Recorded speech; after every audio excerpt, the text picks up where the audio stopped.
Hey everyone, welcome back to Nights with Gaming. Today we are going to have to restart Kislev. When I logged in to record the next chapter of the previous one, there was a warning associated with the save games. There'd been a patch overnight, which I downloaded, and yeah, so it was a warning saying that the save games may or may not be compatible, they may be unstable, etc., after the patch. And I thought, well, we're not really that many turns in, so may as well just restart now. Bit awkward, but better now than, 50 or 60 turns in. So, I'm going to skip most of the explanations. Obviously, I've just skipped the intro videos and stuff. If you would like to see them, they are at the start of my previous recording. Knock yourself out. So, we're just going to jump straight in and just try and whiz through. Minus all the explanations and so on, we should actually be able to get pretty well beyond where we were in the last recording in this episode, which would be handy.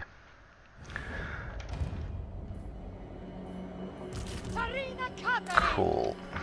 So, hope everyone is doing well out there and staying safe in this craziness.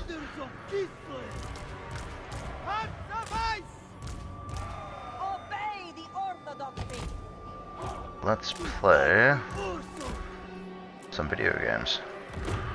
Okay, so we're going to get Katerin out there to break the enemy army up. We're going to get Lancers and the Leopard to try and lure the Warhounds off, just like we did last time. Take them off guard mode. If you're not familiar with Warhammer, guard mode is a function here, denoted by this little shield, whether it's got an outline around it or not.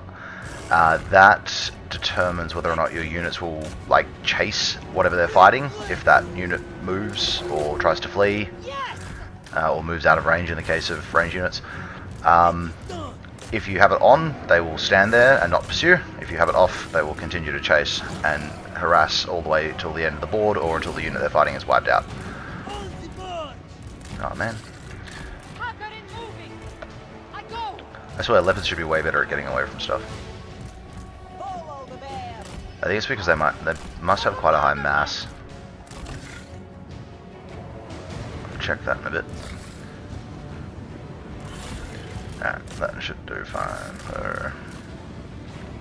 This is actually working out alright because it's keeping a good chunk of their army distracted, while their lord and another unit comes over into our firing line. So that actually worked out very well. You've got to be really fluid in this game, particularly on the harder modes. Sort of whatever you think you want to do is, a good general strategy, but very often the game will just laugh in your face and make it impossible to do what you want to do. And if you try and stick with it and not adapt to the situation, you're going to get flogged by whatever you're fighting. So you just kind of change on the fly.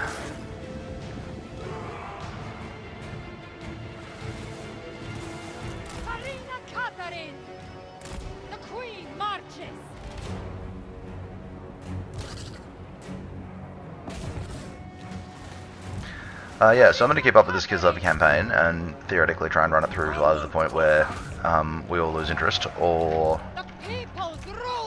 we beat it. But I also want to show you guys some of the other factions in this game as well. I've been messing around with the Demon Prince in the Legions of Chaos a fair bit. From what I've read and what I've seen from other content creators, there is kind of a general feeling that he's sort of not that great. So I thought, well, give him a shot and see what I think.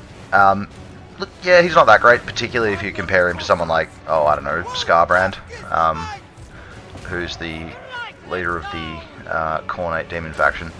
Yeah, but what sort of crossed my mind was that, Scarbrand's not exactly a fair yardstick. And yeah, the Demon Prince is definitely a bit of a glass cannon. He can do a lot of damage, but he gets torn apart pretty quickly, depending on how you sort of gear him up and stuff, which in and of itself is just crazy complex. The amount of level ups, different talents and gear and stuff the Demon Prince gets is crazy. Cool. Alright, that is done with, so let's just move on. 2 losses. Oh no! Campaign restart. Game over, man. Game over.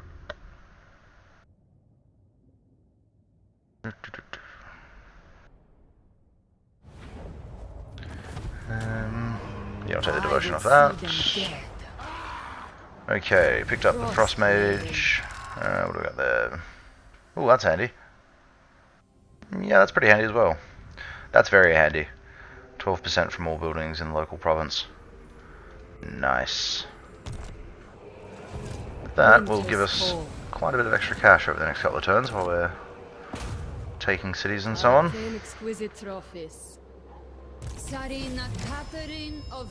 Cool. Let's move her up towards Kislev. Take that next turn.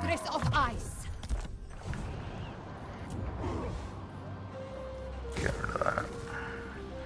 We're going to take growth and reduction in the construction cost for buildings, and we're going to take the orthodoxy building that gives devotion and supporters. Now, originally I hadn't planned to show you guys this particular strategy of doing it, because it's pretty hard on the economy, but I've messed around with it, and it's definitely sustainable for a few turns. Yeah, leadership 2 for all units in the army is pretty good. So I'm going to show you the strategy that I didn't show you in the last video, which is to recruit a new lord, click his movement range as far out as you can, and then he'll move right here to the corner on the city. It's pretty hard to click him there on the corner of the city because it wants you to click on the city. So you can move him a bit here, recruit 2 units, and then not next turn but the turn after, he can catch up with Katarin's army. Swap the units over, which gives you a little bit of a boost on the following battle, and then he can also join and be a part of battles. So he comes on like 2 minutes in or something. But if you've popped the right that's giving you supporters for character levels, then just having him soak up a little bit of XP can be really quite useful. So we could exchange units here, but I'm not sure. If we exchange units, I don't think Katarin will be able to make that this turn. And on legendary difficulty, they can recruit some absurd number of units. It's like 5 or something. They can recruit some absurd number of units over the end turn. So even if we let them have that one little bit, they will make us pay for it. And next turn, taking that settlement will be so much harder than doing it this turn. So we'll just live without the extra reinforcements for now. Make sure he's in place to do so he can move as much as he can next turn. That's why I've got him in March there. He still can't quite make it. It's like by about the width of the mouse cursor. Okay, so we're just going to jump straight into this one then. Yeah, crushing defeat. I don't think so. Oh yeah, I need to do this. So we're going to use the invocation of Salyak. So that gives us the supporters when we are gaining a character rank.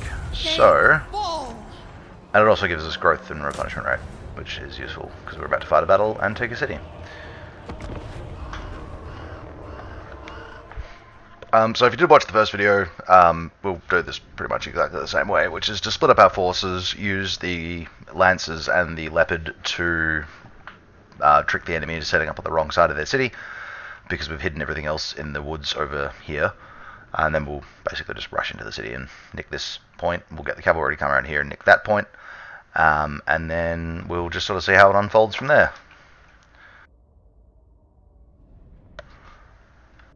Like I said, you can plan ahead all you like, but the game very rarely obliges you.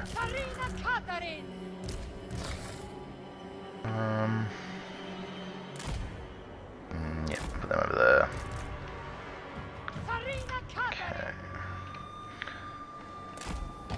So I'll just quickly set these guys up. The reason I'm doing it this way and just moving the units around, the unit cards around, is so that if you move the unit cards around, if you're not familiar with Warhammer, if you move the unit cards around, you move and then like redeploy, like click them out and drag them again, or click them into a position. They'll change their actual positions on the field. So by doing this, it means that I can just click them in here, and they will run in the formation that I want them in. That is to say, I can put this guy over here, these two there. The Ice Guard's going to go there, and the other Ice Guard's going to go there. And so, as they're moving in, they also won't get all tangled up, because the Ice Guard move faster than the Armoured Cossars. And so, they can potentially get tangled up and slow each other's movement down. And also, when units are all blobbed up and tangled like that, it makes them much more vulnerable to enemy fire, because the enemy basically can't miss. Actually, I might be moving them in a little bit prematurely. Just move them back out of it. Want to use these guys to come around here and take this, but we don't want them to have to run into these guys. Leave them for a sec. Okay, so let's redeploy these. Yep, that's definitely where I wanted them to go, game. Thank you. Ugh, I hate that like cliff mechanic thing there. Like auto snaps your cursor to it and tries to have your units line up facing off the cliff.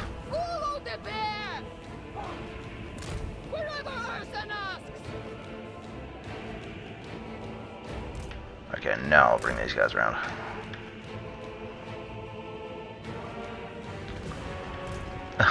Awesome.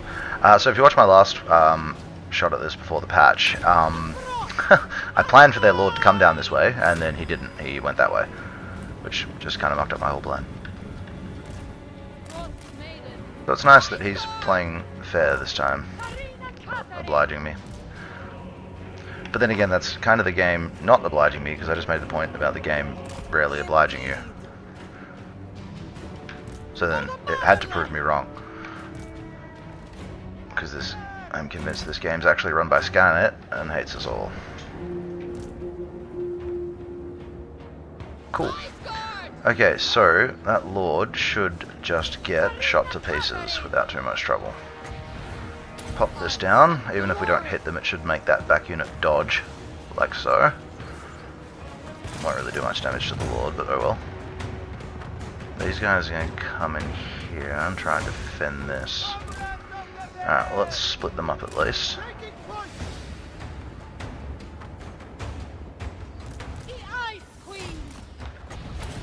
Slow all the enemies there.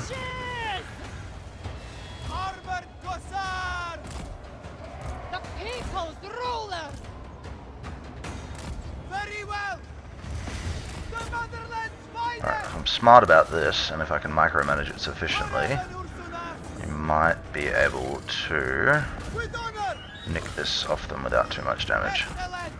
We'll see how we go. Yeah, so they're taking that victory point back, but that's fine, that's kind of the point.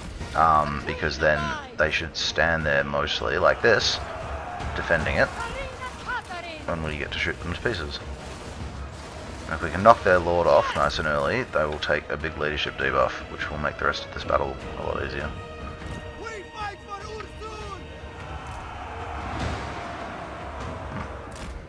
That unit appears to be a little bit broken. They're just kind of standing there. Oh, that's fine. They built that tower, which is a bit of a pain, but it won't last long. Really would prefer it if that lord did not get away.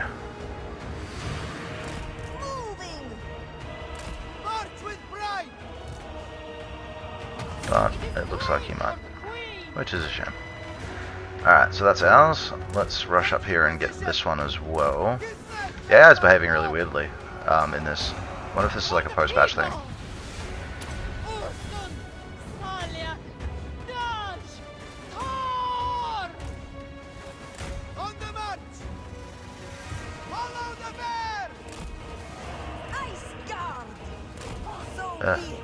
Stop trying to snap to that cliff face. It's not as helpful as you think it is.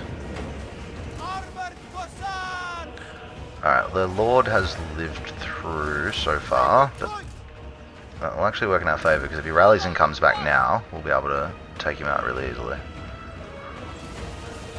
Haven't tried to rotate that control point, which is just bizarre.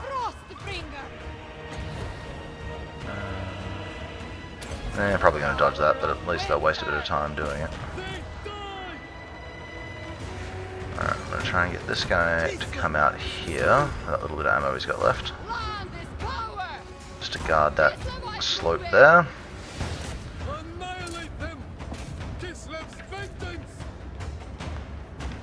Cool, we got that control point as well, but we're getting blitzed. Let's just try and run for it.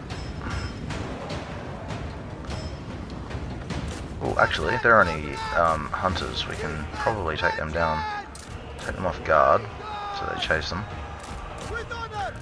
That will work out pretty well.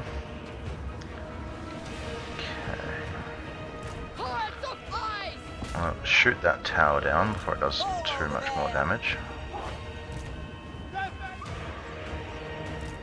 Very well.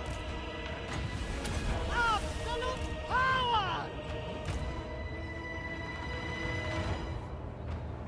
Tower won't last much longer. Frost Maiden.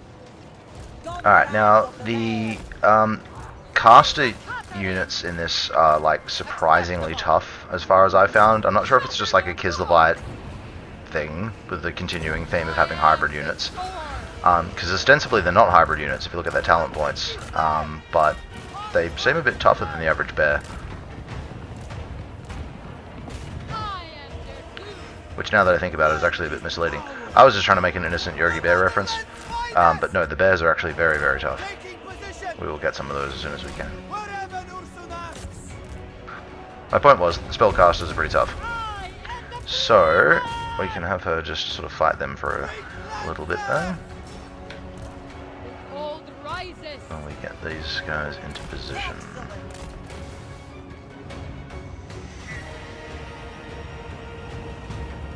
Yes, very well. Leading us on. It's an odd way for them to be standing. Please stop doing that.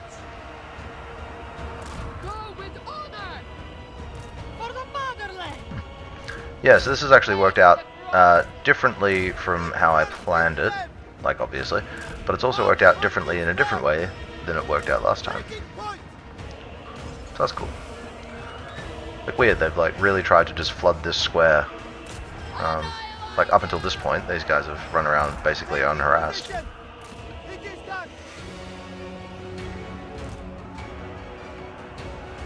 Okay, we couldn't quite kill that lord, but he's not going to come back, so that's fine.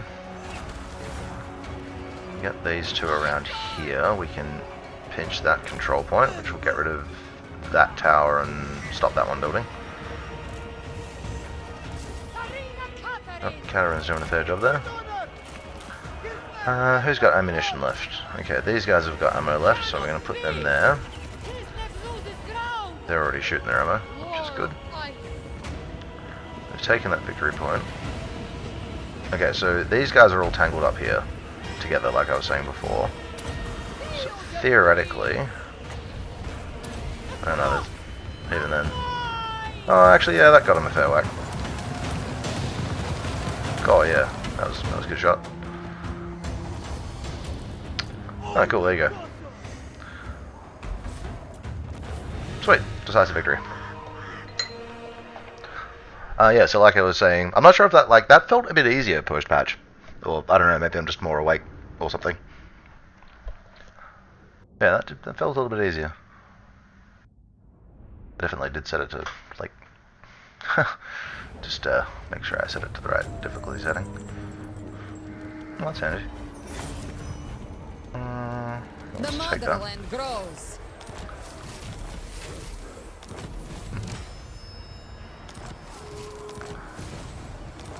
Man, more pop-ups, please. Let me just check that I actually did set this to... Oh yeah, yep, okay. Well, either I'm just more awake today, or one of the mechanics that's been tweaked in the patch has impacted this. No, don't do that. Sorry, force of habit that. I usually love getting scouting, because it gives you a muchly increased chance to pick up magic items and bonus stuff after battles. Like, you know, potions of healing and armor and weapons and armor sarcophagus, all that sort of stuff. So, if we build this here, we're risking low, well, like we will have low devotion, which risks chaos armies spawning in our territory, just like randomly beastmen armies and Norscan armies and demon armies and stuff. But fighting those things gives us, oh yeah, we should trade some stuff if we can. Let's trade. Fighting those chaos army gives us supporters, which is really actually quite useful. So early game, it's actually not so bad if you have chaos armies spawning. Yeah, What? cool. Just clicking through all that and grabbing trade agreements with everyone that'll take them. Yeah, right. Just so that we have a bit more income here, especially as we're supporting the second army for now. So he's already got 2 units. She's recruiting 2 units of Kossars. What's going to happen over this end turn, because we can't make it to Igorov from here in 1 turn, and like we can make it there in March stance, but you can't attack in March stance, obviously. So we're going to move Katarin's army up to here. Carry me. So we're just still on our side of the border there. And then we are going to recruit 2 more units of Kossars. And then this fellow is going to come over here and swap units with Katarin. And we're just going to give Katarin his 2 units of Kossars. So that's how you swap units. So if you've got, like, you know, a guy back here recruiting a unit that can only be recruited there, you recruit there and then you march him to wherever the army that you actually want the unit in is, and you just swap them over like that. So it can be handy for bringing up reinforcements for armies that are out in the field and don't have access to replenishment and so on and so forth. And yeah, it's a lot cheaper than doing global recruitment. Global recruitment's really handy, but it costs a fair whack. No, it can't have Edge Wizard. Fair enough. Okay, so let's just jump straight into the Igorov battle. Circle that. We're going to bring him across as well, so he will join the battle about halfway through, like, yeah, a couple of minutes into the battle. He will appear on one of the board edges and come in and fight for us. Let me just make sure that I haven't missed anything. Yeah, that's obviously still up. I already checked the magic items. I'll do that now, just so I don't forget at the end of the turn. And how are they going with... Yeah, see, wow, it's like turn 4 and they've already got, what, yeah, 6 supporters. That's alright, we'll have to catch them up. Yeah, they just blatantly cheat. They just get a bunch of supporters for doing nothing. But yeah, that's kind of like, it's stuff like that that makes the legendary campaign mode stand out from the very hard mode. Like, yeah, functionally, the battles are no harder. Well, ostensibly, the battles are no harder. Okay, so we're going to take attrition here, because they've just popped their right of the motherland that forces attrition on armies. Yeah, I actually, like, just stone cold forgot to fight that battle at the end of last turn. That's cool. I guess what that demonstrates is that you can screw up and it doesn't matter. But also, it's a good opportunity to show you that when you besiege in this in Warhammer 3, the army that's in a city that's being besieged starts taking attrition, like literally the first turn that they're being besieged. So in this case, it's kind of ironic because we've also taken attritional damage from them popping that right. But assuming that hadn't happened, they would have taken a bit of damage. So whereas in the last game you'd have to sit there for like 10 turns or something before the defending army started taking attrition, in this one you can just you can inflict attritional damage as of turn 1 that you're besieging them, which is great when you're the attacker and really terrible when you're the defender. So yeah. Can't believe I forgot to fight this battle at the end of last turn. That's hilarious. Anyway, yeah, we'll just roll with it, I guess. Like, yeah, it's definitely not worth a restart for. Who knows, might do something interesting to the campaign. I definitely did put her in the yeah, cool. Sweet, so the idea here, as per last time, is just to rush into the city and nick as many control points as we can before they get wise to what's going on. And before they can move to respond. The only real difference between this time and the last time that I'll be doing it is that we'll have we've got two extra units of Kossars here, and we'll have that other boyar coming on like halfway through, or in however long, a minute 30.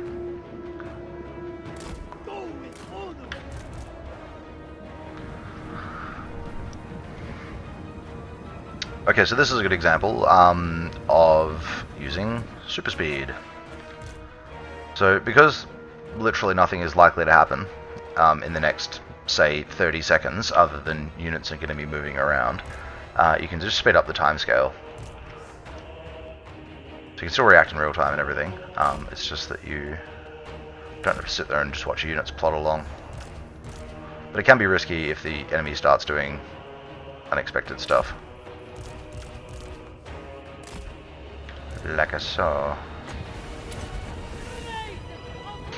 Where are those Asgard? Cool. On the march! Give them no more! Kislev spitting!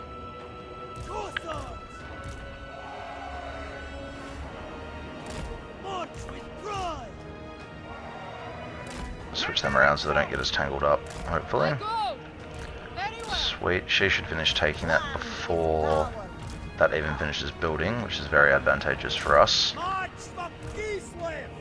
As soon as I can, I'll move the Ice Guard into the square as well, but like there, that's a good example of them getting tangled. Just messes with stuff. It's not worth having happen. I go! What are they sending in there? Sending in their melee hero. That's cool. Alright, as soon as this unit's moved a bit further into the city, we will get out. Oh, I can't see him. Okay, let's just go for it then. Gonna get the cavalry around here to start capping points behind them, which stops them from building, you know, barriers and towers and whatnot. Ursun! Smaliak! Daj! Tor! Trying to keep the explanations to a minimum, but by the same token, there's probably people that will just forego the first video, for which I certainly would not blame them.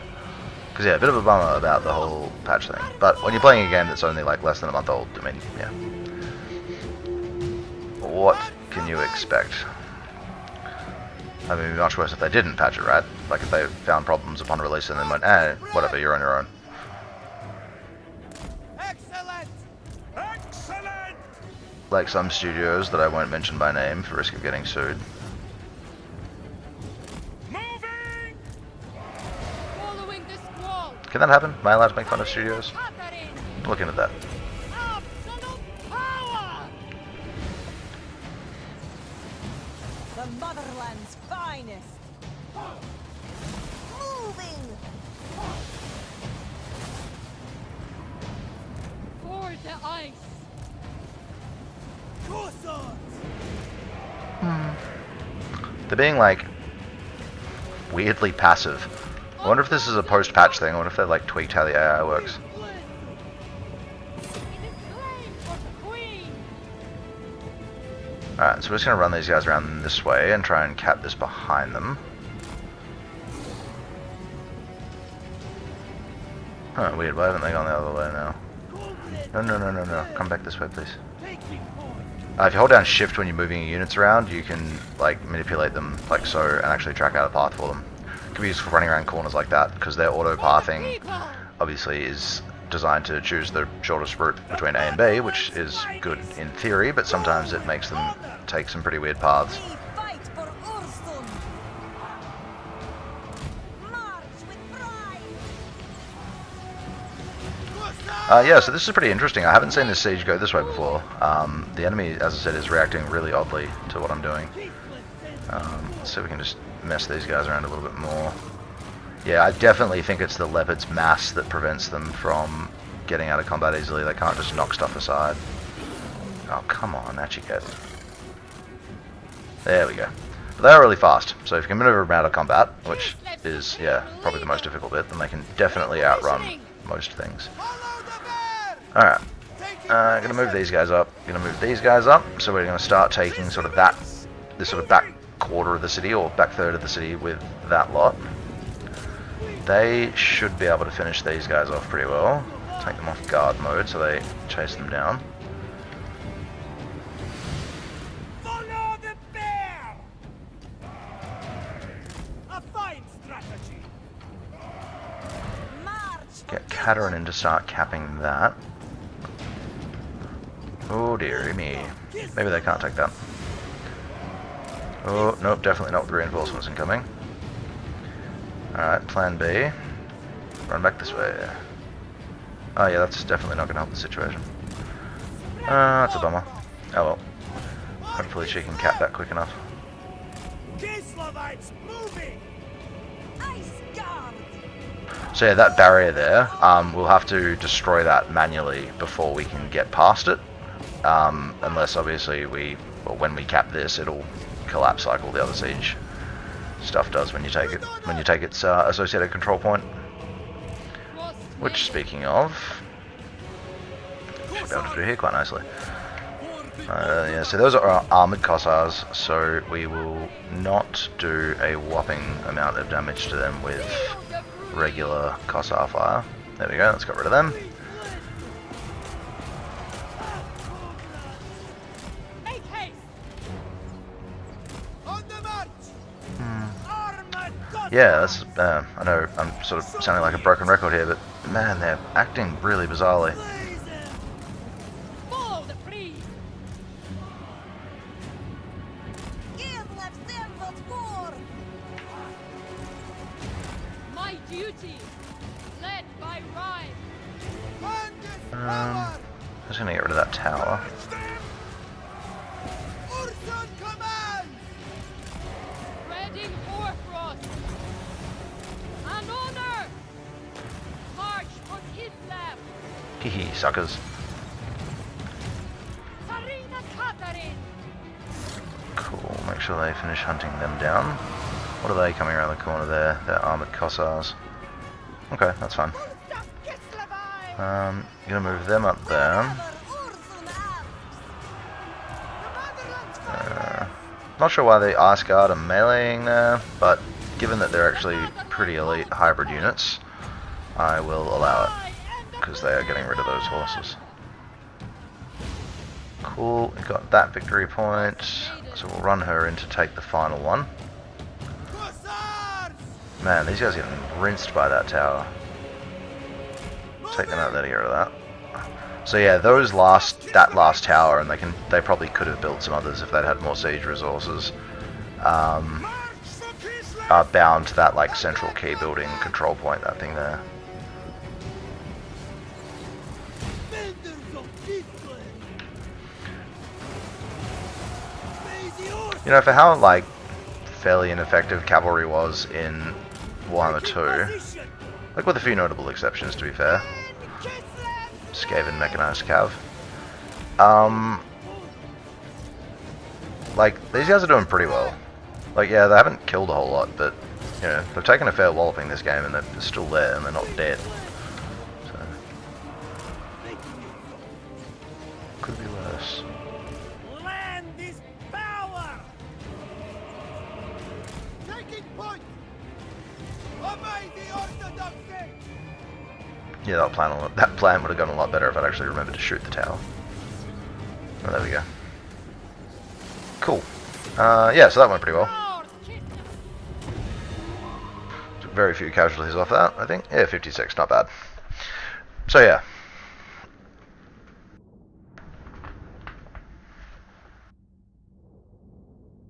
I actually completely forgot about the other guy coming in, so he wouldn't have gotten any kills, but he'll still sponge a little bit of XP off. This guy here. So hopefully he will grab a level up this turn or next turn or something, and we'll get an extra supporter out of that.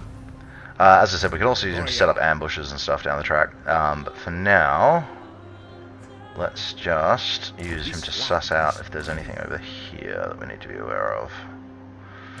No, we're looking good. Alright, we're going to take Reassuring Presence with her, so that will lower the amount of attrition or damage that her army takes, and when we're messing around in Chaos territory, which we will be, then having that attritional reduction is really, really necessary. That improved lookout's finished, so we can recruit 3 units a turn per province now, which is, well, just, yeah, per province. So we're going to grab 3 Kossars on her. The right's still up. Oh, jeez, man. I really hope that extra turn not killing them doesn't cost us too much. But if it does, no big deal. The reality is, even if they do beat us to 50 followers, it's not the end of the world. Like, we miss out on 2 grand and some other shiny object for... there's like an objective that passes... Yeah, this one here. So we'll miss out on 2 grand and the Snowflake Pendant if they beat us to it. Which is, you know, not ideal, but it's also not the end of the world. Follow your queen! So, I'm thinking to make up for lost time. Yeah, this would definitely work. So she obviously can't make it here this turn, but what we can do, if you're not familiar with Warhammer, is we can move this guy into attack, besiege the city with him, and then we take Katerin, we put her in march stance, and then she moves up as a support, as a reinforcement. So then we fight the army like so, we get that as a result. So all we got to do is keep him alive for 1 minute and 53 seconds, and then the rest of our stuff comes on at a board edge, and we go from there. So this will be a little bit messy, but it is definitely doable. So without any further ado,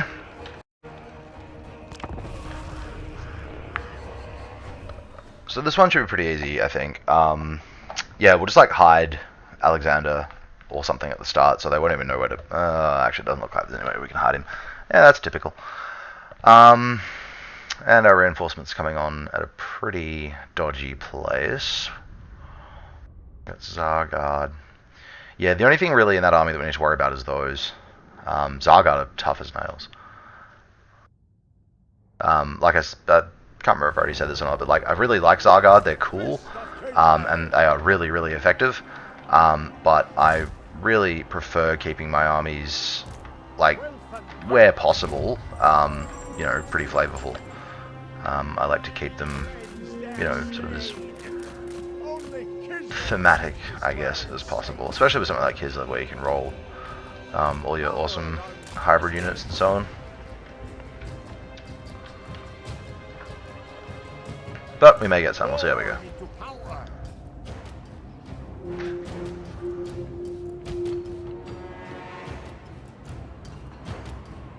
Actually, I probably could have been smarter about that and deployed this guy on the other side of the city. But I'm hoping, because that should be a pretty awkward firing angle for a lot of their towers. And if we run him around this way, we can hopefully get them to waste a bit of their ammo like so, because they're not going to do a lot of damage to him.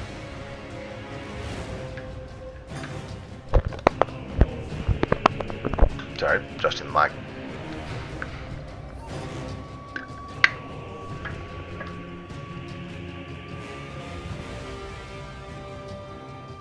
Right, let's just speed this up until those reinforcements get here. Yeah, you can make the game do some really weird stuff.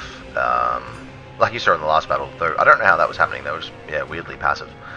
Might be a post-patch thing, not sure if working as intended.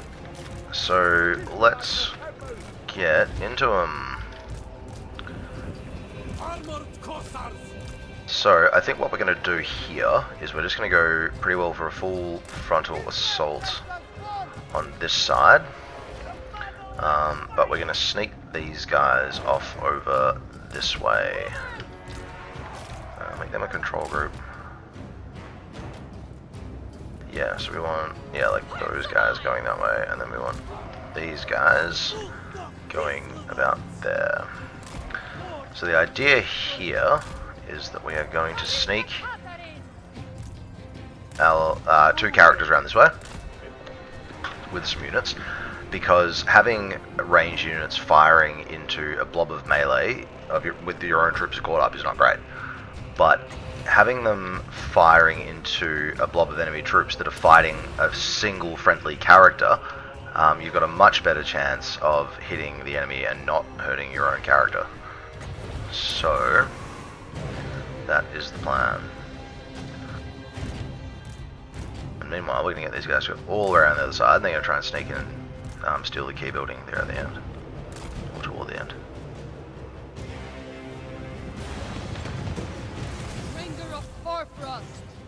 I will find them. Let's move these guys up a little bit further so they can hit that tower. I want the armored Cossack. Man, they're slow. Bring them to like there. They're gonna have to destroy that barricade manually. Excuse me.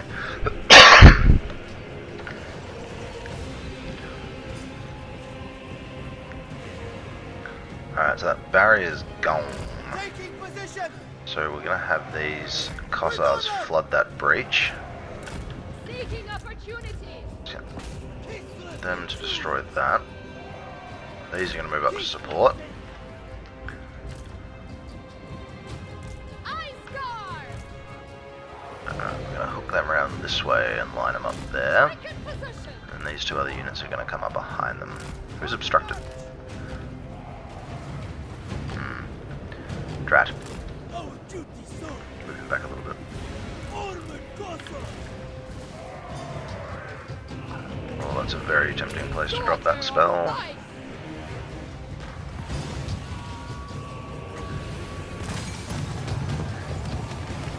I am. Hopefully this will zigzag and do a bit of damage.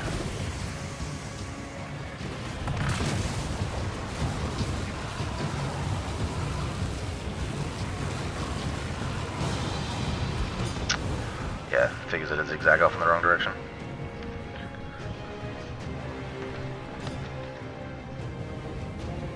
We fight for Urson. Kislev sends us forth. Okay, let's get into them over here. Comrades of the bear! Ice guard! Move to Kislevites. Wherever Urson asks! Oh dear, By she right. is getting roasted. That's not good. The power of winter.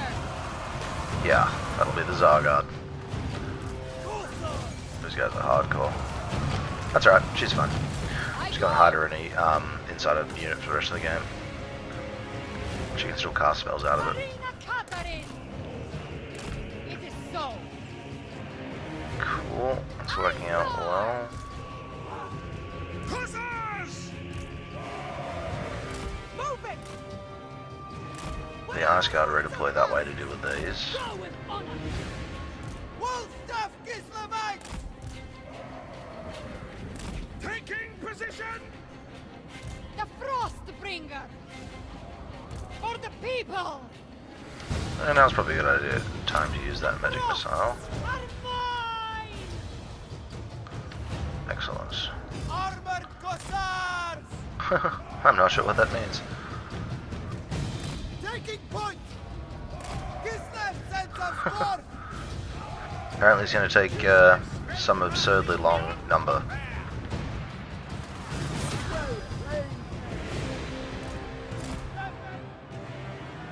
Cool, we've taken that control zone.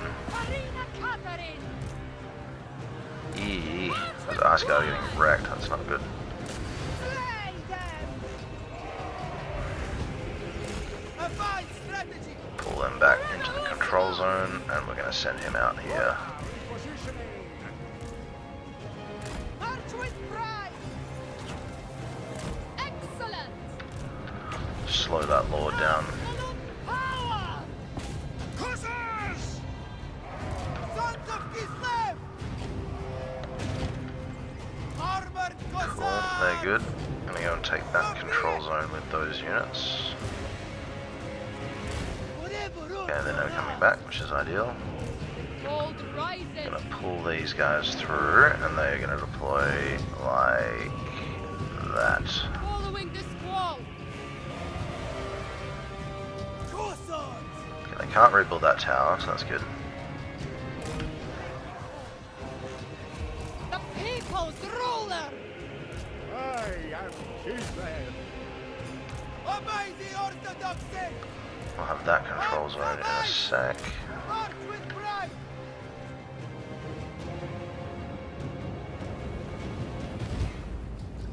We fight for Urson! Taking position! Excellent. Wing Lancers! Kislevite moving! Cool, now we bring these guys up. Nope, never mind. Go with honor! Yeah, okay, that'll do. Would have thought that was going to be a close victory. Oh, yeah, okay, nah. I guess a lot of units got damaged, but didn't really get hurt. Like, actually get a lot of units killed.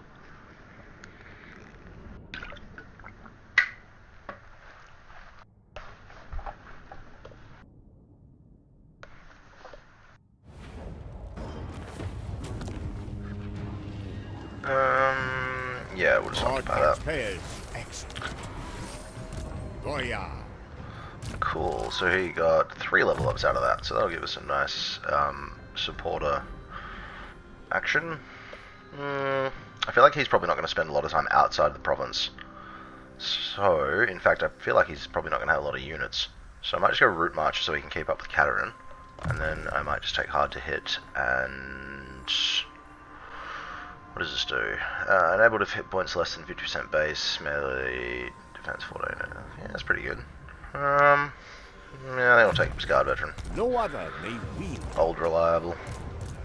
No And I'm going higher to take the armor off him and put it on this mage. Sorry, buddy. The mage is going to be a long-term thing. Oh, a student, that's handy. So that'll give us an extra 10% research rate. Which means that stuff that we're researching will complete quicker. Cool, rank 2 biting wind. Catherine of Kislev. Yep, last rank in reassuring presence. Defy chaos. Sweet. So, I think I'll be looking there. Alright, we're only 1 behind them, that's good. And we've got 6 turns left on this. The I ice queen think never I fails. want to try and take out the Rock Skull Ogres now.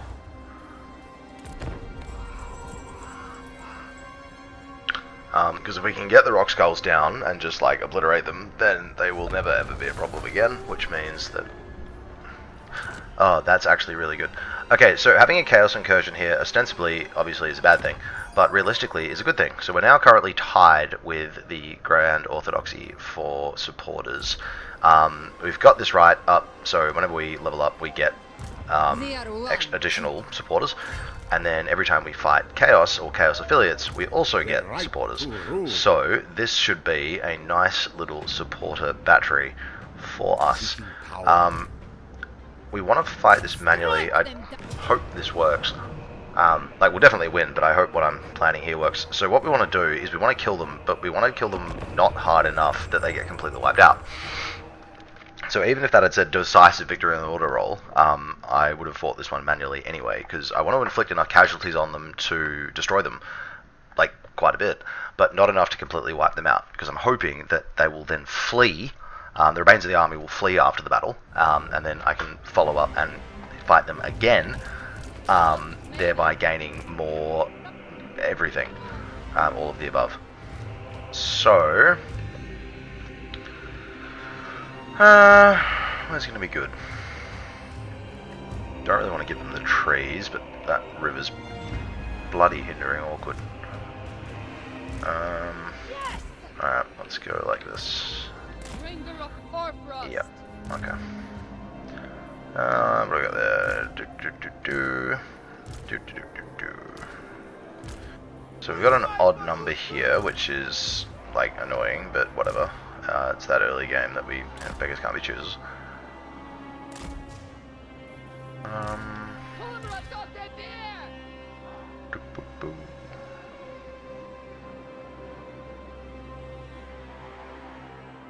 So we'll just lay out the good old checkerboard formation. I can't remember if I explained this in my last video or not. The short version is that by doing this, you create nice little blocks of your own troops that can swivel and fire. And because we're using... whoops-a-daisy. Because we're using archery weapons, they can fire over our friendly troops. So that we can still take quite a bit of damage on the old friendly fire. But the idea of doing it this way is that you can run essentially an entire army of shooting units and have them all guard each other by blocking like this. So if this unit here gets charged, then the rest of these units just go bang, bang, bang. If they try and flank you, then you can just have 2 or 3 units pivot and deal with them. And then they can just swivel back and begin firing again. So you can effectively create like this nice little castle, I guess you'd call it.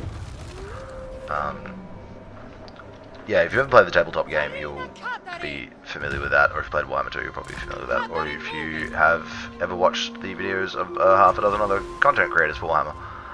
It's a very good, very common strategy. I never really got into Total War, like the regular historical one, just because I don't know, I just prefer like fantastical and, you know, outlandish settings for my video games. For the throne! Cossars! Not really a fan of the more real world, you know, Call of Duty, Modern Warfare, Grand Theft Auto sort of area. I much prefer my, you know, sort of Fallout, Skyrim, Farina Katarin! No Man's Sky, that sort of area. Space and fantasy and, yeah.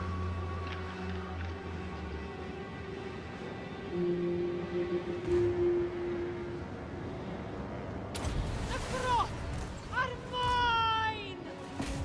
So yeah, I guess I play video games to, like, you know, relax and escape and do stuff that I would actually want to do in real life that I can't. Well, maybe not actually want to do in real life, but, you know, stuff that's cool, like, you know, wizards and dragons and whatnot. And spaceships and so on and so forth. Whereas, like, you know, I don't sort of find the prospect of being in an active modern war zone a relaxing or appealing prospect. So, yeah. Daughter of ice! Kislev supreme leader! Sons of Kislev! Slay them! For Kislev! Armored Cossars! Annihilate them! Defenders of Kislev! I am the blizzard! Led by mine! So yeah, as you can see, the checkerboard here is pretty useful. So even though these front units are taking a bit of a pummeling, and we do have, you know, melee units in our backline, although effectively we don't really have a backline for this. But yeah, even though we're hybridized troops, getting hit by that amount of Norscan melee, like front on in a big block, is, yeah, it's going to be punishing. But instead of it being punishing across like many units, and our army being absolutely blitzed, what we'll end up with is a couple of units, well, you know, the ones that were at the front of the checkerboard being pretty badly dinged up, and then everything else being pretty much fine. Which means that next time we have a battle that we need to do, if we haven't had a chance to replenish, all that we need to do is form the checkerboard so that the more damaged units are at the back of the checkerboard or in the center of the checkerboard. Thereby, they are much more protected, and then we have the exact same setup next time, except the damaged units are the ones being guarded, and the more healthy units are the ones on the front line. And as you can see, with the pivoting, it's incredibly hard if you are able to micromanage it, which is, you know, a skill that you need to practice and learn and stuff, which is why one of the reasons that I would suggest playing on the easier modes. A, there's just more of a window for error, and B, like playing on the easy modes while you're learning the game, I mean. Like, this is, you know, obviously you want to challenge, but from experience, this game can be really, really frustrating if you're just kind of beating your head against the wall and not getting anywhere. So, you know, try everything you can think of, and then if it doesn't work, still either turn the difficulty down until you get the hang of what's going on, or look up a content creator for Warhammer, either myself or somebody else. You know, I'm happy to field, you know, questions and stuff in the comments and whatever. You know, any sort of help I can provide or anything you want me to cover, like, you know, how do I do this? I'm more than happy to do for you. I absolutely adore this game, and it's brand new and really shiny. So any excuse that I can find to play the thing, I will probably do so. And I'm kind of stubborn, so I'll probably stick with Kislev for a while, just on my own time. I really like the faction. They feel really powerful but nicely balanced. From what I've played of the other races, yeah, there's definitely races out there that feel much more powerful in this game. Like Cathay feels really uber. So there we go, we got 8 devotion from doing that, which is awesome. And then here, if we choose to, like, yeah, okay, 12% replenishment would be really nice, but working it through, we're in our own territory. We do have another battle to follow up with them, so the replenishment would be ideal, but that's what you can see there. It's not grayed out, it's all he's going to have left. Summary execution. So, you know, we don't really need the healing for this one, and we'll be in friendly territory once the battle's done. So, yeah, so there's another level up for Catarins. We'll get Draftsmaster, so she can recruit any province that she's in gets an additional recruitment slot now, so that's up to 4 if Catarin's standing in the province. and it also gives any unit that we recruit on her an additional rank to start with, which will never ever not be helpful. We've also gained a level up on this fellow, which means we can... Yeah, I think I'm actually just going to stick with up here, just make him a bit of a unit. Because at the moment, our economy, surprisingly, is holding. I definitely feel like something in the patch has made this a little bit easier. I can't quite put my finger on what, Unleash Kislev, sir. unless I'm just being like really fortunate today and the chips are just falling in my favour. So we could auto-roll that, but it's going to get 2 units killed, which is just not necessary because we need to spend money then to replenish them, or replace them rather. We don't have the means to replace armoured Kossars yet, and yeah, in these early stages of the game, they're really quite handy. I mean, if I lost them, I wouldn't lose any sleep over it. I would just replace them with Kossars and move on with my life, and would be fine in the game. But they are helpful enough that it's not worth just like chucking them just cause. Especially not when we'll have a little bit of time to replenish after this one. Because we will still be in our friendly territory and we won't be able to get anywhere to fight anything else this turn. So when units are really badly damaged like this, it's a really good idea just to sort of hide them somewhere. Take them off auto fire so that they don't give their position away. And then they can just sit there for that battle, and you can be sure that they won't do sort of anything stupid and get themselves, yeah, killed, which is, yeah, obviously not a good thing. So, let's just set up a quick little checkerboard again. Yeah, we'll do it that way. So, we're going to go with the other kind of checkerboard now. Oh, you know what, actually, the game has... Wow, that's cool. That's actually, like, left it in there. Yep, okay, you know what, never mind. Forget I said anything. We're just going to go with that, because the game's already set it up for us. Wow, that's handy. I didn't know that was a thing. Wow, it's like literally... Huh. That is really cool. Wonder what that's about. What, did it always do that? I don't know. I don't know if it always did that or not. I can't remember now. Or if that's just a thing that's happened after the patch. Huh. That is super duper helpful. Alright, we're just going to tweak this checkerboard just a little bit, just to get as many units into firing range as quickly as possible. We don't really need to worry about safety as much on this battle because we outnumber them and outclass them. So we should be laughing all the way to the bank. Oops. Definitely not what I meant to tell them to do. So yeah, the reason that you want to go with kind of like spreading them out in a line like I did in the first battle is generally not a great idea. For that first battle it's like fine, and for little battles it's fine. If you completely outclass the enemy, then yeah, knock yourself out. And particularly if you outrange them.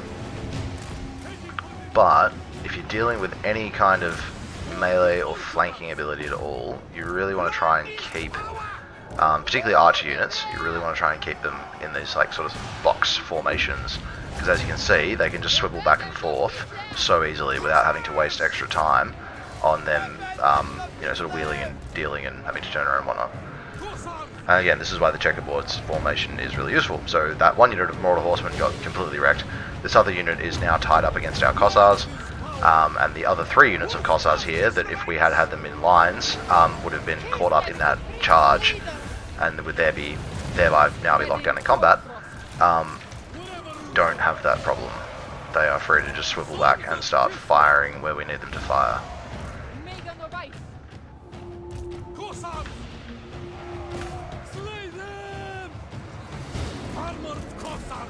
Cool, keep her out of combat.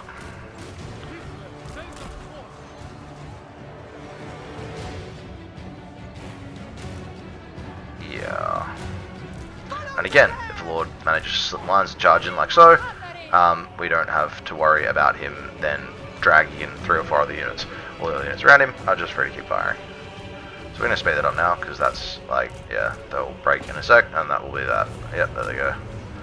So yeah, as I said, you're going to be a little bit careful with friendly fire there. So that little bit of casualty that they took after the battle, like that there, that is friendly fire happening. So stray arrows hitting your own units. So even with really high accuracy troops, friendly fire can be a problem. And yeah, with things like siege engines, catapults, cannons. If you're not careful, you absolutely blow holes in your own units.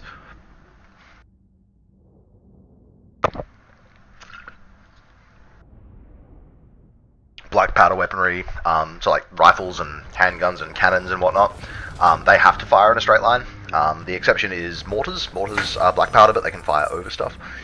And mortar-like weapons, because the little Grom is basically a giant mortar mounted on a sled pulled by bears. It's really cool. We'll get some.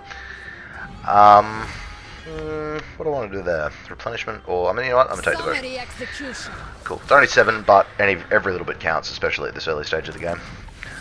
Okay, so that's put us back to 81 devotion, which is really kind of good for turn 7, considering we already popped to right, and we've actually taken over, or was overtaken rather, the Grand Orthodoxy in terms of followers from those level ups. So that is super duper. Okay. Beg your pardon.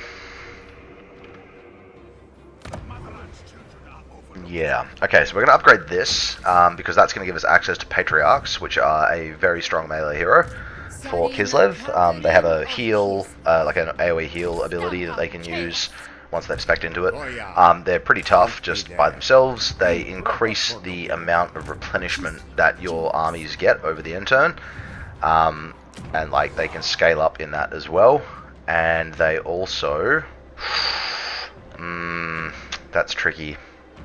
That is pretty good, but could I afford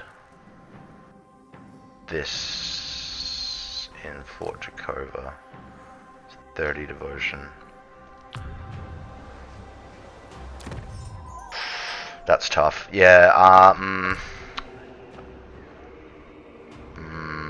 yeah, I'm gonna go. Kislev's victory was always certain.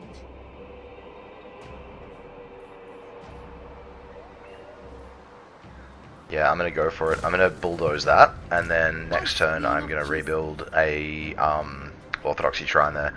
Just for, yeah, it's a little bit of a waste of devotion, in a way, but it nets us just as much devotion in the long term, and will generate extra supporters.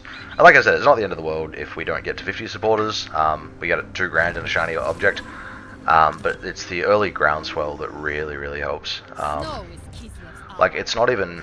I don't know if it scales for the AI. Like, it's not even, like, earth-shatteringly fantastic when you get it, but it really seems to work you over if the Orthodoxy get it.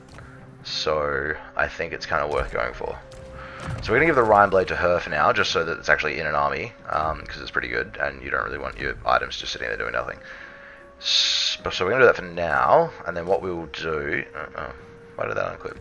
My bad. We're going to quit that for now, but what we will do is we'll give that to a Patriarch when we get one over there to join Katarin's army. We've got to wait another turn for that to be ready. Okay, what do they got there? They got 6 units, 2 units of Noblars, and 3 units of Ogre Bulls. Okay, yeah. Alright, so we're going to go for this. It's a little bit of a detour, but it will hopefully push us ahead on supporters quite a bit, because we should get a few level ups out of this across these 3 characters, which will give us more supporters, obviously. But it will also avoid getting any negatives on supporters. I can't remember if I already mentioned this, but when you fight other Kislevite factions, you suffer -2 supporters on Legendary mode. I don't know if it's the same on the other modes, actually. Actually, I started playing this game on very hard, because I used to play on Legendary on Warhammer 2. So yeah, I usually just sort of learn how to play this on very hard, and then play it on very hard until I sort of get the hang of it, and then I start playing on Legendary. Because it can be really frustrating trying to learn things on Legendary in this game, just because you get one thing right, and then a bunch of other stuff goes wrong, and then you absolutely get wiped, and then you basically have to start over again. Especially if you're just exploring the game and trying to figure stuff out, I would definitely not recommend starting on Legendary mode. Like, it is really fun to work up to. Like, I didn't play on Legendary for a long time, It was through a combination of other YouTubers and content creators that I learned how to play, and through just trial and error, and also playing with a good mate of mine who's also big into it. And I used to play the tabletop hobby a great deal. And so I've often found, like, campaign mechanics, not as much obviously, but battle mechanics in this game seem to be, like, you know, they're pretty truthful to what I remember Warhammer being like. Like, I'm aware that it's changed a lot of it, it's gone through a lot of editions since I was last in a store playing the hobby, but yeah, it's seems pretty faithful to me. Feels like it was made with you know, a lot of love. I think I already said that. Maybe. I don't know. I've played some other Warhammer themed and Warhammer attached games that have just kind of, yeah, felt a bit soulless, a bit cash grabby, maybe. I don't know, I feel like this was made with, yeah, a lot of love, a lot of care. It's a really good game. Acceptable. Okay, so our reinforcements are going to come on over here, which is really awkward, because that's exactly where their reinforcements are going to come on, and our reinforcements are going to get freaking eaten by their reinforcements. So, what I'm really hoping to do is just...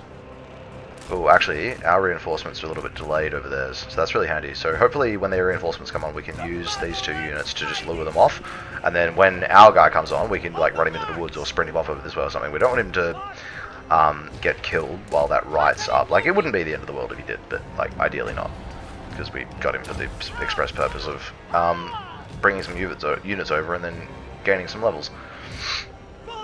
Okay, so this is awkward. Oh, actually, no, it's not. That's no, that's beautiful. Yep, no, that's totally working as intended. That's my story, and I'm sticking to it. Alright, let's try and break these jokes up a little bit. So... yeah. Oh, no, that's bad. Is it? Oh, that's right. I seem to be ignoring him. Run like hell. Heck. I don't even know what counts as swearing anymore.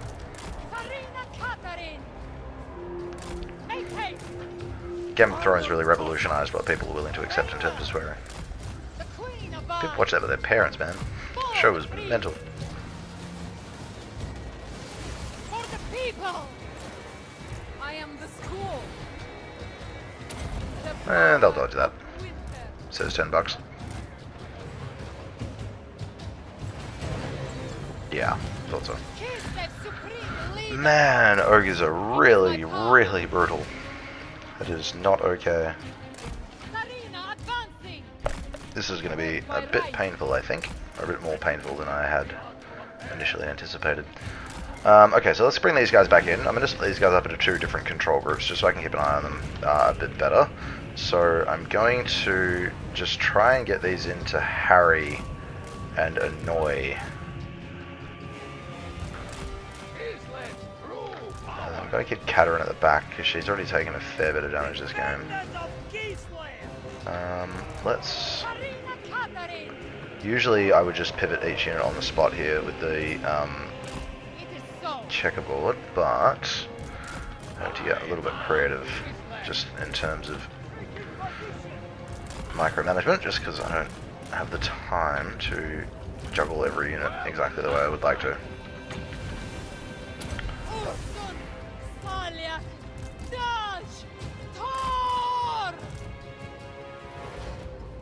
Yeah. Ogres are scary when they charge.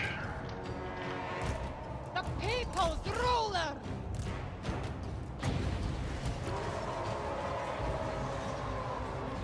I some glory. The motherland's finest. Oop. Lip it out of there. What are these chasing them? Oh, they're only saber tusks. Oh, okay.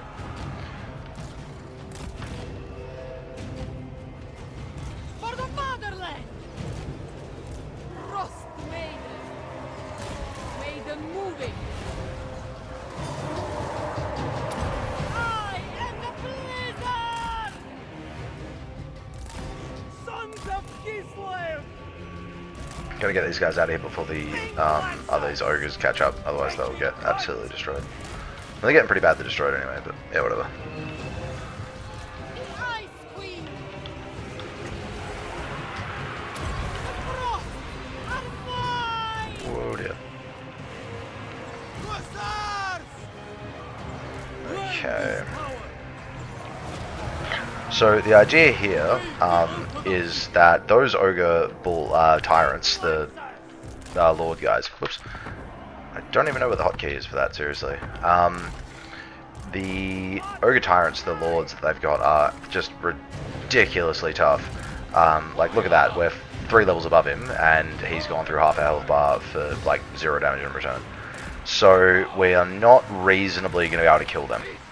So all we want to do is inflict maximum casualties on his army, so that they take, or their armies, sorry, so that they take the army loss penalty, their leadership breaks, and they run away. Because yeah, we cannot reasonably kill them at the moment. We would need way more armor piercing damage than we've got. Yeah, so we'd need like Streltsy or yeah, magic damage would do the trick. So as long as this bloke doesn't die, I'll be happy as Larry. Oh, ho, ho, ho, she's in combat with ogres. That is very bad. So yeah, as you can see, ogres are really ridiculously, absurdly tough, which is cool. It's in keeping with the lore. One of them should feel like half an army, because they are. So yeah, even though this game's hard, I like it. Like, and that's obviously why I'm playing it on the harder modes. But I am a bit of a glutton for punishment, I guess. I'm just trying to complete Doom Eternal on Nightmare. Like, sorry, let me try that again. On Deathless Nightmare. Actually, I don't even think I have completed it on Nightmare. But yeah, the upshot of it is that I'd like to be able to complete it on Ultra Nightmare, not for the flex, but just because I really, really like the skin that you get for having done it. I'm an absolute sucker for shiny objects in games. Magpie instinct.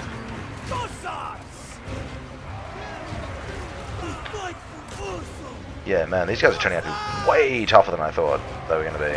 It's like, not the end of the world, fine, but yeah. Holy moly. I think the Winged Lancers may have gotten wiped out. Which again isn't the end of the world. I'll just have to spend a little bit of time replacing them. It's much more important that our Ice Guard and our heroes and stuff live. Yeah, that'll do. Yeah, close victory, that's fine. I think it was going to give us a decisive victory in the auto roll, but it was going to get Cossars killed, and I don't really want Cossars killed.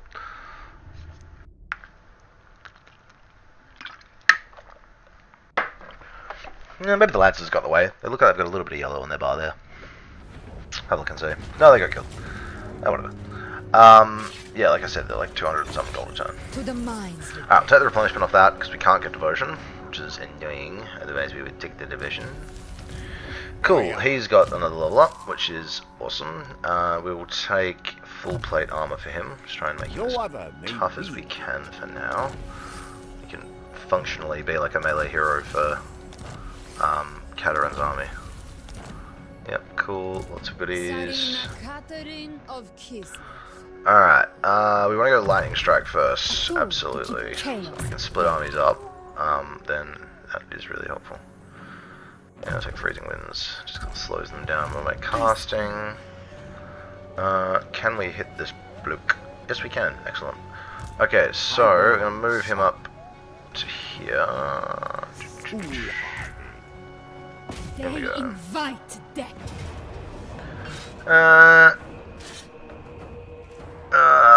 Look, if that's going to get the Snow Leopard killed on the auto roll, it's probably going to take the rest of the army down, like, more than it really needs to. So I will actually just fight this manually, but I will try and make it fast. Yeah. Just trying to find a balance between, like, not taking stupid casualties and not making this a drag for you guys, in terms of, like, just how long things take.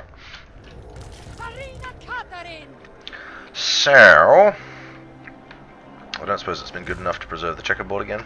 No, I thought not. The pig Alright, is the that was weird. Right.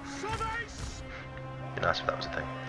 So in this instance, because we outnumber them to a ridiculous extent, all we are going to do is just this. strength is And we will solidarity put her out there and to bait them in. for the motherland. Yeah, they're going to come in straight anyway.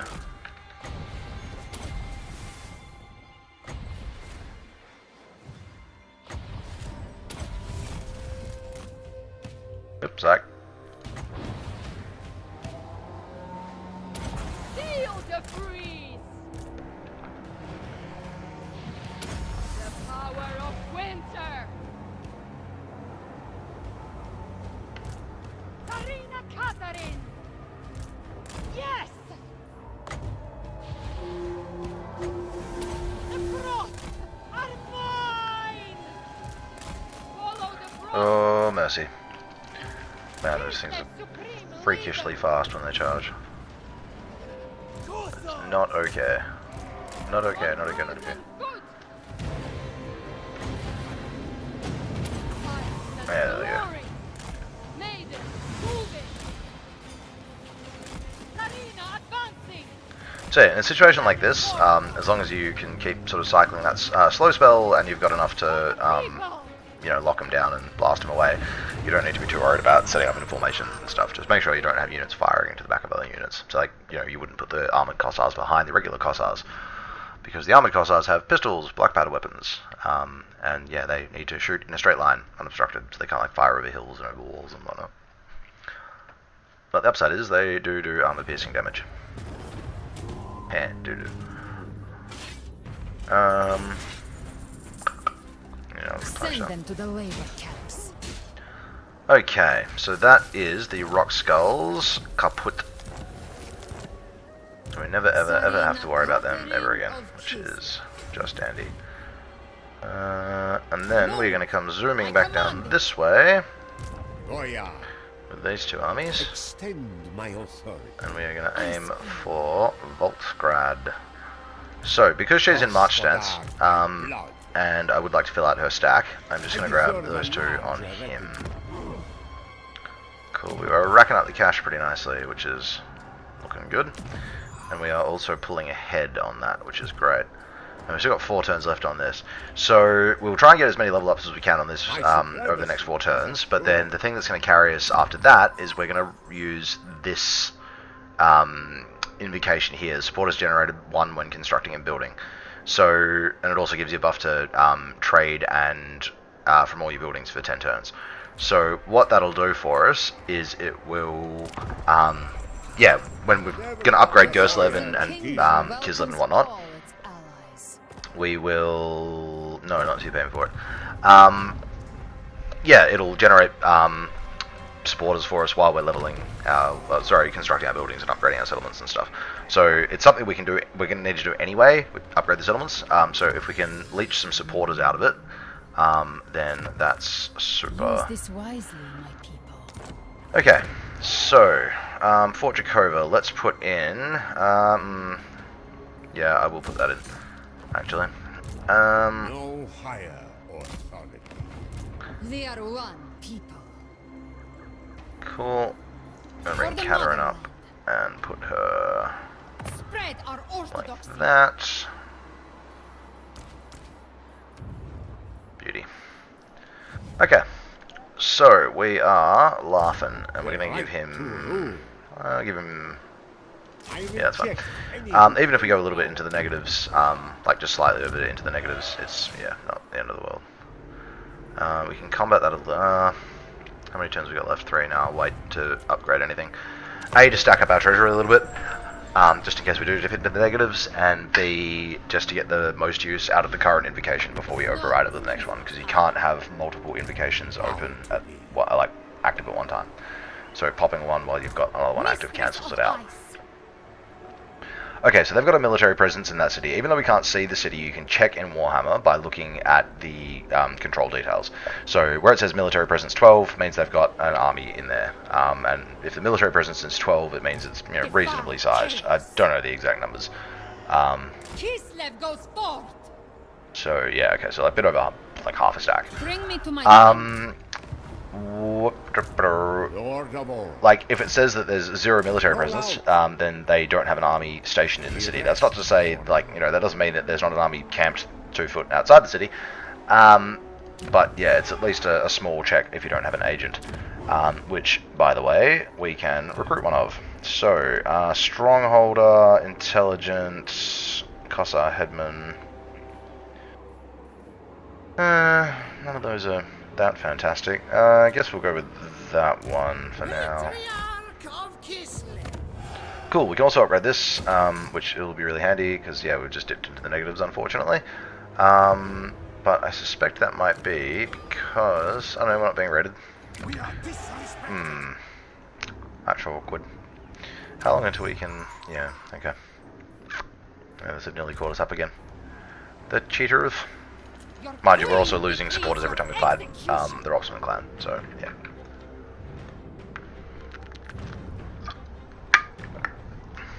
Oh, that's unfortunate. That's going to drop our income even more. Damn. I'm going to do this one because if you don't do that one, you end up having to pay more for it, or you take some sucky penalty across your provinces. So, yeah. None shall question. Okay, that's alright though. We've still got 1 turn left on this, which is just peachy, because we are going to smash them here at Volksgrad. Yep, we're going to encircle that, Kislev's wrath. and we are going to bring these guys up behind. I said march. Prepare Cool. my tent. Alrighty. Kislev's chosen. Let's Strike get them down. stuck in... Yeah, we'll be fine.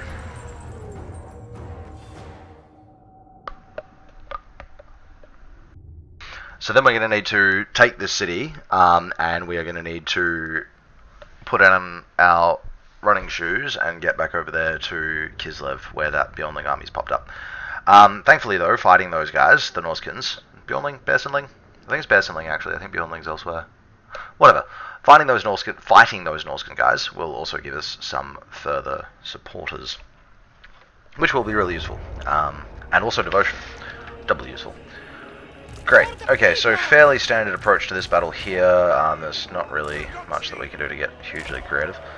Although, I may just, for the sake of not taking so many casualties, just split these guys up a little bit.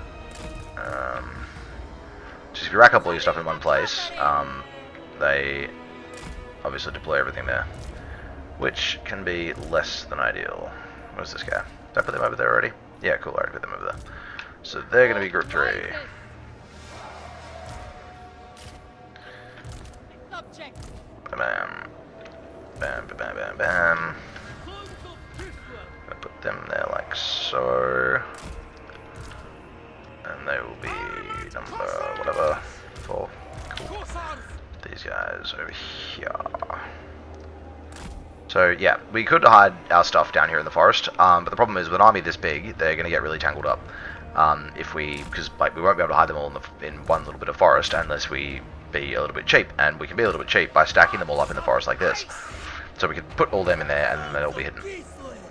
But we'd have to stack them up so tightly that it would be an absolute mission getting them out.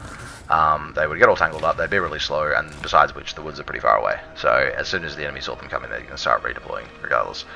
So at least if we split them up like this, we can force them to split their strength a little, and our shooting should be able to outrange their shooting. Even though they're the same guys as us, we have more of their Kossars. So I didn't mean outrange, I meant like, out volume. We can still outshoot them, Frost maiden. is what I mean. Very well. Especially if we do stuff like this.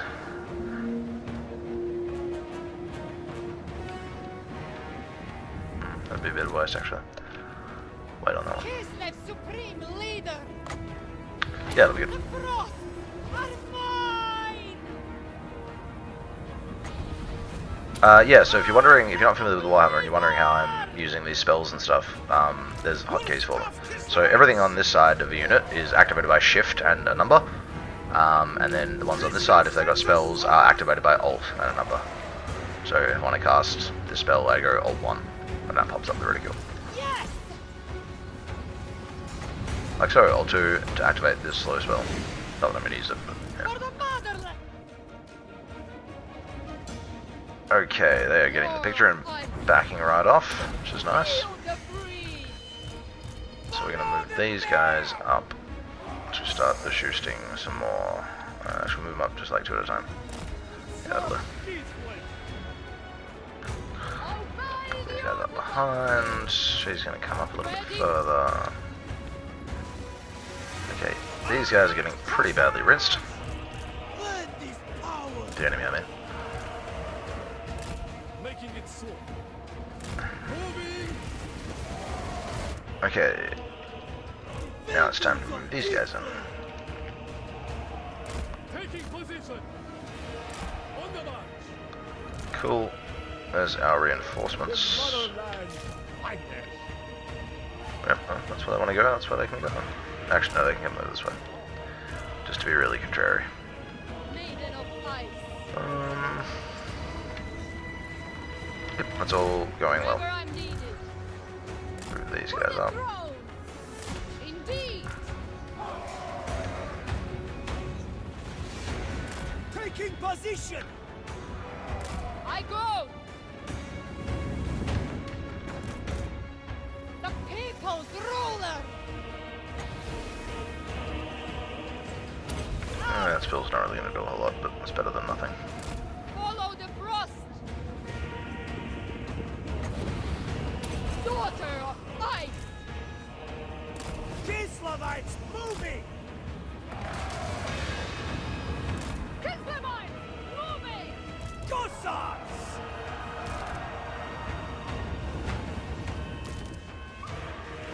Lazy orthodoxy! Cool. Yeah, this is going pretty well. So what we're going to do now is that the other lords here, we're going to start splitting like so.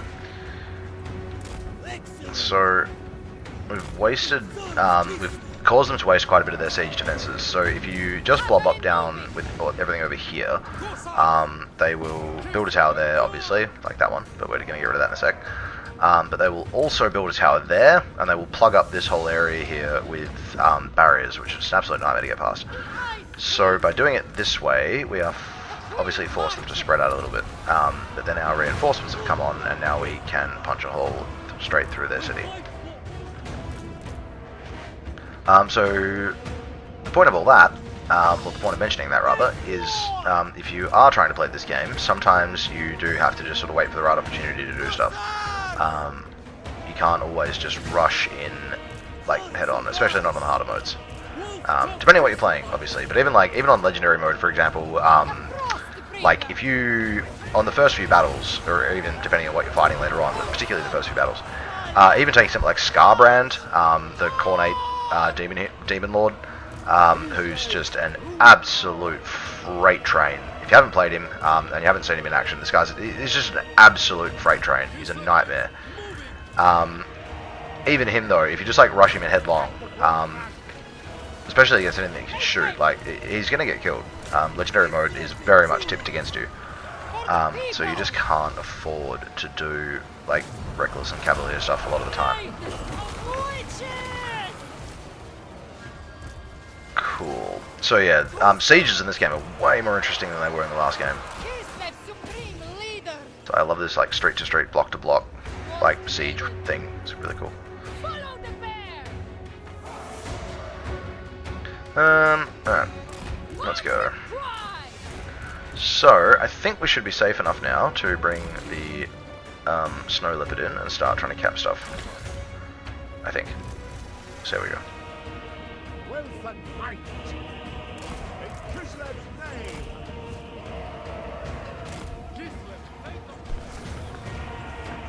Armored Cossacks! really cannot wait to get Katerin on her bear. Armored Cossacks! That will be much good. Yes! That'll do. Anyone whose day I can make hard over here. Power of wind!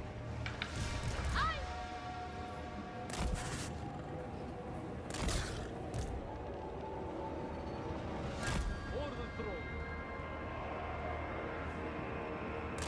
Whatever. Oops, it is here. Farina Catherine! Cool. Armored Cossacks! March with plan! Taking point. Kislevats, moving. Hearts of Ace! Go with honor! Spreading hoarfrost! Land is power! Go with honor! Hussars! Wherever Ursen asks! So be it! Led by Rhine! It's actually beating them in combat, that's nice. It is right. So yeah, that's the other problem you can run into with all missile armies, is that they can run out of ammo, as is starting to happen here. But it's fine in this instance because the game is very nearly over. A little bit more costly than I'd like, but I haven't actually played it the best. I've been a bit sidetracked by Moving! Ice and glory! talking and so forth. Plus, I was kind of just like caught up a little bit looking at the architecture of the city. Man, this game is really pretty. Repositioning! The Queen abides! They fall. Taking position!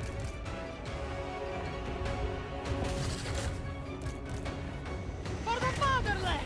Yeah, there they go. Sweet. Yeah, close victory. Thought so. But that is A-okay.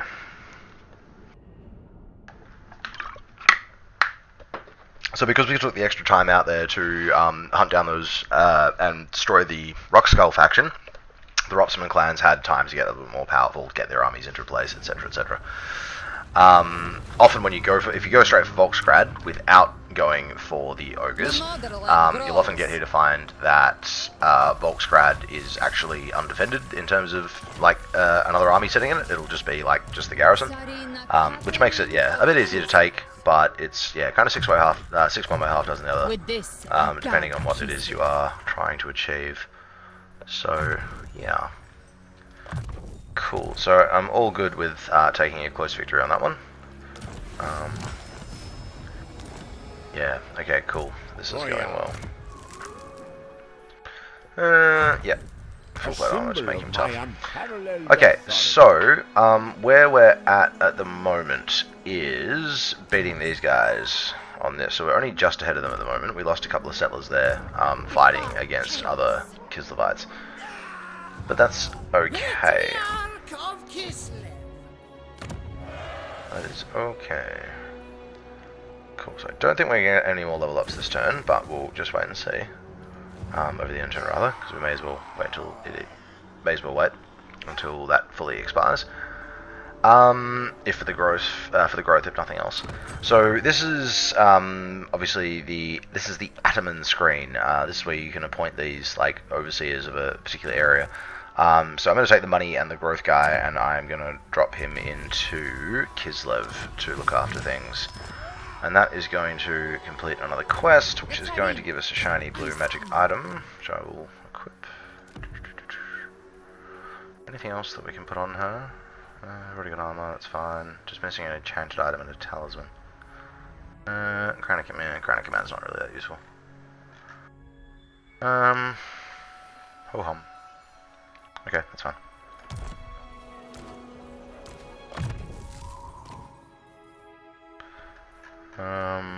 This mage can grab some armor. Perhaps. Oh, she's already got armor on. Wow. Just be raining goodies this campaign. Cool. And we will issue the income commandment over this province as well. Try and buff that money up a little bit.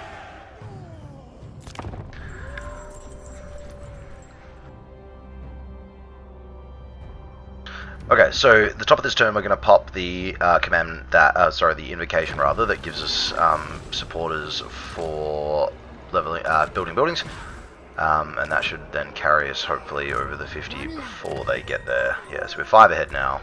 If we can avoid fighting Kislev, if we can avoid fighting Prague again for a couple of turns, we should have that one in the bag. For Mother Kislev. Cool. We will pop him. Endless veneration. What do we got there? 3, 6, 9, 12. Is that right? 3, 6, 9, 12. Yeah, cool. So let's get rid of.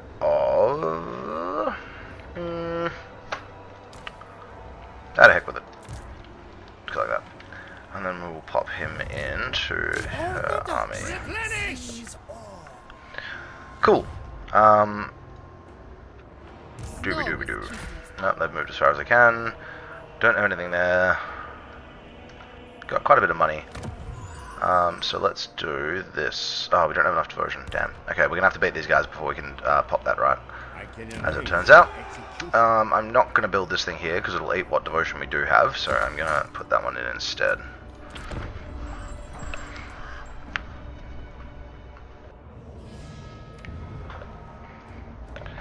Yeah, so we can basically, like, I've spent a little bit of money there in Volksgrad just putting that devotion building in, but it only takes, like, what, 1 turn to build, and it gives us a bit of devotion, so that's worth it, even if it's only for a turn. So, now we pretty much ignore this province here for a bit, in the name of taking Prague.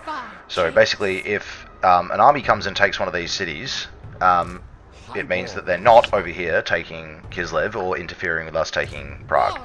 So that is a win. So effectively what then happens is we basically trade off, potentially, we trade off one of these provinces to a different faction, because they come and take it, because we're not defending it. But in return, we then get Prague, which is, yeah, definitely worth it.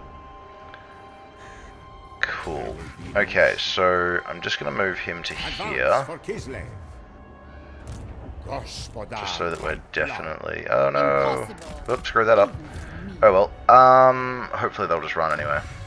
But if not, it's no big deal, because the thing that...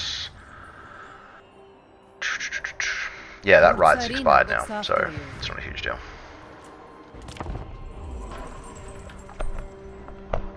Yeah, that was dumb. I thought they were good. I thought Kataryn would move here, I didn't realize she'd go around. Yeah, that was inevitable. Whatever. Motherland never falters. That's fine. Bit of a shame, but not the end of the world. Hopefully, that will still let us get him, though. Damn, you chicken. Come back here. Meh. I stole the crown of command. Big deal. Okay. Can we get him this turn? No, we can't. But we might be able to trick him into coming over here. Move! I command. 70% ambush chance, that's pretty good. It might be worth just grabbing another lord, just for luring things around. Judicator. Petition Vanguard, Khazar Headman. Man, they're just, yeah, not fantastic. Yeah, I'll take that one, why not? Patriarch of Whoops, Kislev. daisy. Okay, so every so often the Atamans get like a decision that you have to make, and it gives them a trait that lasts the rest of the game. So we'll take corruption, minus corruption rather. Fate eternal. Can come and join them. Today prayer, tomorrow the road. What's an extra army going to cost me? 350. Yeah, I'm going to go for that, just for the sake of it. Vass comes first. Just have someone to lure him out and bait him around. Bait enemies around rather. Our friendship endures. What do you want? Yeah, why not? They're gonna offer me money for it. That's fine. 70% ambush chance failed. Darn it. Okay, so we're gonna have to readjust our strategy a little bit here. Oh yeah, snap. Definitely take that. We're gonna have to readjust the strategy a little bit here. I was intending to go straight to Prague and try and get that like this turn or next turn. Well, next turn, or the turn after. But, and I am aware of what I just said again, but we're that close to getting these 50 supporters. So I actually think it's probably worth our while not fighting the Ropsman clan just for like a turn or two, just until we sneak over that 50 supporters. So what's probably going to happen here is that they are probably going to besiege Volksgrad and then run away if we come up behind him. But what we can try is bringing this guy up here in march stance to try and lure him back. And in the meantime, we drop into ambush stance like so.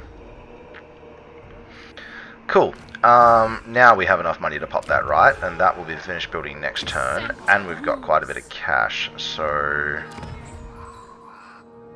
I'm actually going to wait till next turn to pop this, just so we get the most use out of it with building buildings in Kislev, because I don't really want to spend any money here in the Eastern Oblast yet. This is what I mean, you just got to like on the fly. Like I've done this, you know, probably, I don't know, from the day the game came out, and I passed the prologue, and then I started playing Kislev straight away, because they were like the recommended one. I don't know, I've probably done this first turn, 10 turns, like, I don't know, 20 times maybe? And it's like, it literally works out differently every single time. It's just, yeah, really, really hard to predict this game. Like that, I did not expect them to take that.